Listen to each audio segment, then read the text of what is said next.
Good morning. उठी? अरे उठ जाई सासू माँ, उठ जाई। अरे सासू माँ उठी ना। बाप रे बाप, ये तो हाडे फेल हो गए रही हमार। साफा बगलोर बड़ू का हो, भुला गए हम तार सास ही। अरे बाप रे। रउआ भूल गई निका? आज से रउआ के हम सास बानी और रउआ हमार बहू बानी, वो भी 15 दिन तक। रउआ के हमार शासन में रहे के पड़ी और ये ट्रैक पैंट और शूज पहन के फटाफट बाहर आ जाई। दौड़ के जाए के बा। हम ट्रक बस वाला ड्रेस ना पहने, हम साड़िये में दौड़ ले। ठीक बा, तो साड़ी में दौड़े जाई, फिसल के गिर जाई, आ गोड़ हाथ टूट जाई। वैसे ओकरा से हमरा के कोनो फर्क ना पड़ी, हमरा के कोनो प्रॉब्लम नहीं है। चली चली चली चली, जल्दी जल्दी करा। हाँ? हम ट्रक वाला ड्रेस पहन के आवत नहीं। ठीक बा, तो फटाफट तैयार होके फटाफट बाहर आ जाई, हम इंतजार कर रहल बानी। हाँ।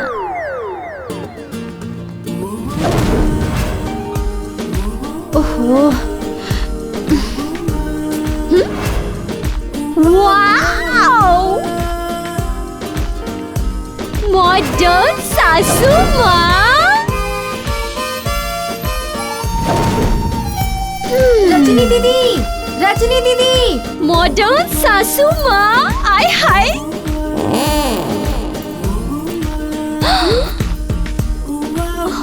अरे माई, ये का पहनले बाड़ू? ये पहनावा लोग गांव में देखिए तो तहार तमाशा बन जाई। हाँ।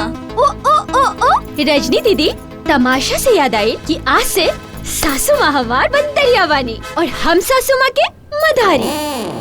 तो इनका हमरे इशारा पर नाचे की पड़ी। वैसे चला, देर हो रहल बा। अरे चला, इतना देर ना बर्दाश्त करब हम। चली चली चली, जॉगिंग करे के बाद चली। अरे चली, देखत का बानी? चली आलसी। अरे बहू रानी, इनकरा के ऐसे कहाँ लेके जात बाड़ू? चली चली चली चली, जॉगिंग करे के बाद। कहाँ? अरे जॉगिंग करे के बाद। चली चली, अरे चली ना। अरे आराम से हो।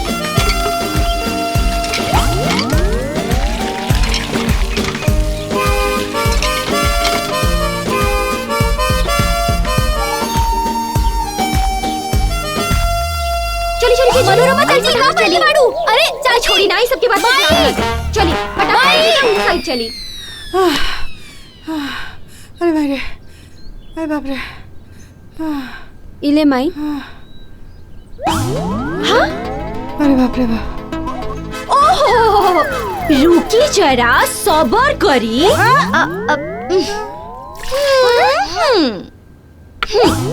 बोरा गल बड़का।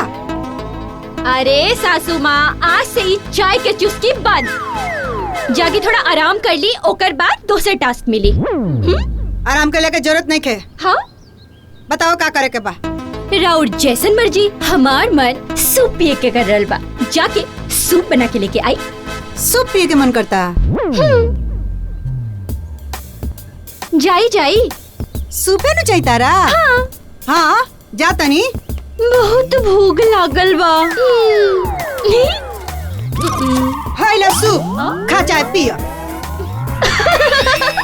ओहो, हमर भोली सासू माँ। अरे पकड़ी, हमरा के वेजिटेबल सूप पिए के बा, पिए वाला।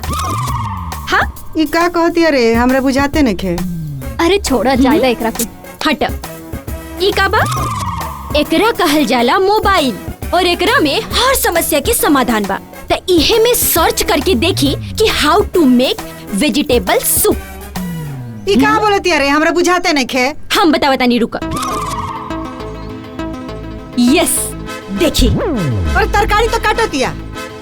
इतना तरकारी तो हम कितना काट के धो दे। अरे ना ना सासू माँ, ई सूप बा, सूप।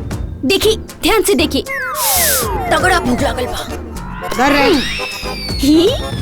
अब ओकरा के भूंज बढ़िया से। हाँ, भूंजता नहीं। पाकता कि ना रे? हाँ, पकता। ओकरा के भूंज के, ओकर बाद माई ओकरा के गोलकी कूट के, ओकर बाद डाले के बाद। हाँ, ठीक है। फिर नमक डाल। हेलो, ई सब का हो रहल बा? चली, निकली। लाई लाई, हम देखा बतानी। चली, निकली। रवो जाई। देखी, ई प्रोसेस बा। आप ध्यान से देखिए, आराम से बनाई। हाँ गौतम के माई जो बना सूप आज बन जाई। अरे रुकी जी, बन का जाई, बन गई। बन गईल। हाँ हाँ उठाई। हाँ तनी पी के देखी तो कैसन बनल बा। हाँ हाँ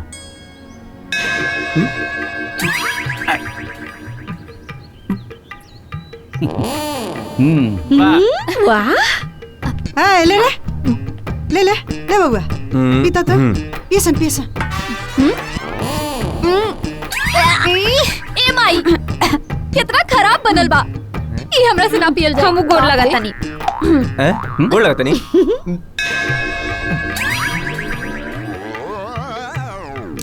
बहुत बढ़िया बा माई, लेकिन बुरा मत मनिए, ये खाना तोरा बस के बात नहीं है। सारी छोड़, तू दलिए बनाओ माई, बन जा जल्दी। ए इतना मेहनत से मोबाइल देख के बनानी है, जौन जौन कलस है तौन कहनी है। ए जी बाकी रहो तो कहनी है कि बड़ा निमन बनल बा। ओह, हम तो पहली बार पीली है ना, तो सोचनी कि यह स्वाद के बढ़िया कहल जाला। अब वैसे पहला बेर में उतना भी खराब ना बनल है, बढ़िया बा। ए मैं मुंह जर गेल, ठीक बा। पानी लेवा। दीदी माई कहाँ बाड़े सब, जल्दी आवसन। का भइल रे? का भइल? जीजा जी आयल बड़ी। अब बतावा माई, अभी कुछ दिन पहले ना जीजा आयल रहले। इतना जल्दी जल्दी कोई ससुरारी आवेला का? मेहमान हुए घर, ऐसे बोले जला। दीदी बड़का जीजा जी ना छोटका जीजा जी आयल बड़े।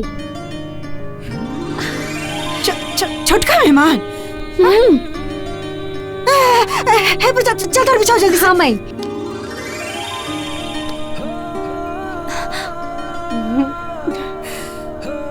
अरे देखा के आइल बा। हाँ पुष्पा गोर लगत नहीं। खुश रहे। खुश रह। बैठे मेहमान। बैठा। हम चाय नाश्ता के इंतजाम करते नहीं। पंखा। हाँ माई।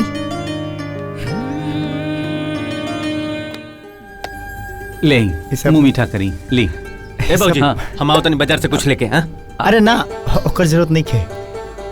काहे कि आज हमर नौकरी के पहला दिन बा बाबूजी, और हमरा के बहुत ज़रूरी बचाई, और हम रजनी के भी जल्दी से ले जाल चाहता नहीं। रजनी जाके तैयार हो जा। ए पुष्पा। हाँ माई। जो दीदी के तैयार कर बढ़िया से। जो चल। अरे आई तब तक टाइम पास करी। अब हाँ खाई। अभी खाई खाई ले खाई। अरे ना ना दी, बस इतना काफी बा। दीदी आज तो रहुआ ससुराल जा रहल बानी, इनेक रख ली। रख ली दीदी।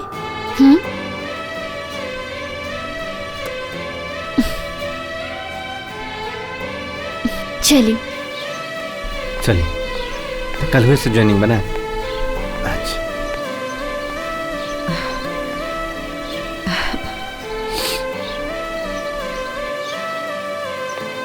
खुश रहा जा।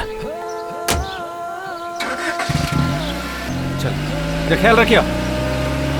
माता रानी हमार सुन ले ली। माता रानी तेरा और सुन लेनी, अब रहुआ हमार सुनी। ए बेटा फोन रखा तनी, बाद में खूब बढ़िया से बतियाए। एगो पिसाचनी आइल बिया। हाँ कहानिया पिसाचनी? के साथ खूब निमन से रहल जाला। ठीक बा माई। माँ जी चली, बाजार चले के बा। तो बाजार जाए में हई चाबी के का जरूरत बा दादा? काहे कि बाजार आपके स्कूटी चला के चले के बा, बुझनी? हमरा स्कूटी चलावे वाला देखो तारे का रउआ के स्कूटी चलावे ना आवेला? तब ता सीखे के पड़ी। तारा बाजार गले से न मतलब बा। चलो टेम्पू से चल जाओ बाजारे। माँ जी बाजार जैसे पहले मतलब रहे, लेकिन अब तो स्कूटी सिखावे से मतलब बा। तो चली स्कूटी सीखे के बा, चली। स्कूटी सीखी हई हमार कानी अंगूरी। ए बहू का करत बाड़ू?